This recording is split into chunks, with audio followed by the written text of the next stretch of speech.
The leader of the British National Party agreed to amend his party's constitution to admit non-whites after court action by the Equality and Human Rights Commission. He's also due to appear on the BBC's Question Time. Well, joining me now from his home in Welshpool is Nick Griffin, MEP and the leader of the BNP. Mr Griffin, thank you for being with us. Isn't accepting this court ruling going to rather defeat the point of your party, which, after all, is about standing up for what you call the indigenous Caucasian and encouraging non-white emigration from this country? I don't think it will at all. We recognise really there's three different groups of people in this multicultural Britain now. There's the indigenous Brits, people like you and me. There's settled ethnic minorities populations who are here legally, legitimately, and they're clearly civically British, and we've got no problem with them at all. And then we've got the third block, which is the colonists. People wanted to change our country into something completely different. And a large number of the settled ethnic minority populations, Sikhs, Hindus and so on, are actually very much in favour of the British National Party stance about stopping any further immigration. I'm a little puzzled by this because your constitution, as you know, does talk about stemming and reversing the tide of non-white immigration. Last time I spoke to you, you told me that you could tell who could become a member of the BNP by what you call the look test. Presumably, that no longer stands.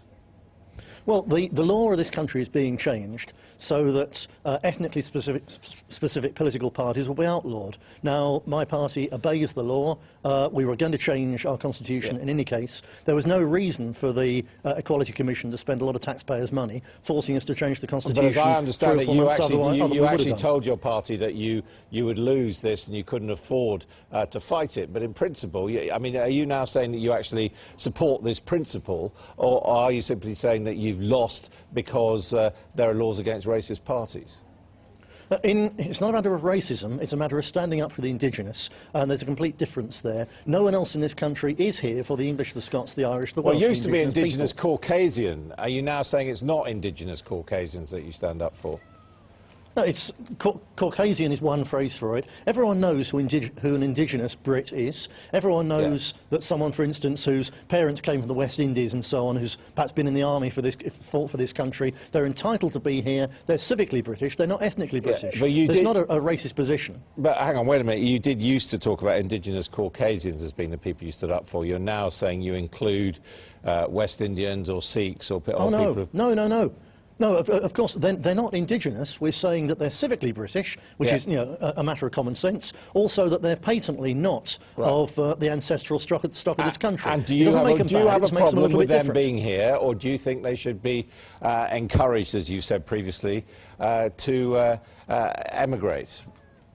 We have a problem with the multicultural society having been forced on Britain with British taxpayers' money without the political class, the elite, having any mandate for it. But people who are here legally, legitimately paying taxes, who bought into our society, we haven't got a problem with them. There is a clear issue. Britain is heavily overcrowded. So we still maintain, well, there is at present a government policy, it's been there since 1972, encouraging or making money available for members of ethnic minorities who want to go back to the lands. I just want to be clear about this. So your bit of the Constitution, which says you are committed to stemming and reversing the tide of non-white immigration and to restoring, by legal changes, negotiation and consent, the overwhelming white makeup of the British population that existed in Britain prior to 1948, i.e. prior to Windrush, that no longer applies. You're now saying to people of West Indian descent or Asian descent that you've got no problem with them and you're not campaigning against them anymore. We've been saying that for the last 10 years. We changed the party's aims 10 years ago. Well, where does the look test come into this then, Mr Griffin? I mean, when you say the look test, you're obviously looking at people's identity, aren't you? Yes, indeed. And why shouldn't the English be entitled to an identity in our own country? Everybody else is. The people of, say, Afro-Caribbean stock in this country, they have Black History Month. They're encouraged to celebrate their history, their identity. I think that's a good thing. But why can't the indigenous people of these islands have the same? That's all we're after, a level playing field where our people aren't disadvantaged. And so, for example, you were talking about people of West Indian descent.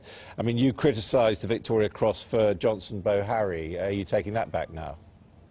No, I didn't criticise it. Some people on our website criticised it. And this is part of the tragedy of multiculturalism, that when someone of an ethnic minority does something good, something brave, like Bahari very clearly did, so you think there's a tendency for people to say he only got that because he's black. She only got the job because she was an Asian woman. We think people should be treated according to what they do, not according to what they are. OK, so you think he was a worthy recipient, do you? He was clearly a very worthy recipient of a gallantry award because he was a very brave man serving this country, right. And we applaud that. And what about the Gurkhas? Should the Gurkhas have the right of residence here? People who serve in the army? Well, right at the start, when the Gurkha issue blew up, we said that we would be far more generous to the Gurkhas than the Labour government was being, because they were shutting basically everybody out until public opinion got to them. And we said that certainly any who'd actually fought for this country should be allowed here for medical treatment. Their families should be allowed here with them if they're old chaps until they died. Then the situation should be reviewed. Should they have right of residence? Not automatically, I don't think, because if you give 100,000 people and their relatives automatic right of residence in Britain, then you're creating an extra housing shortage for another 100,000 people and their relatives.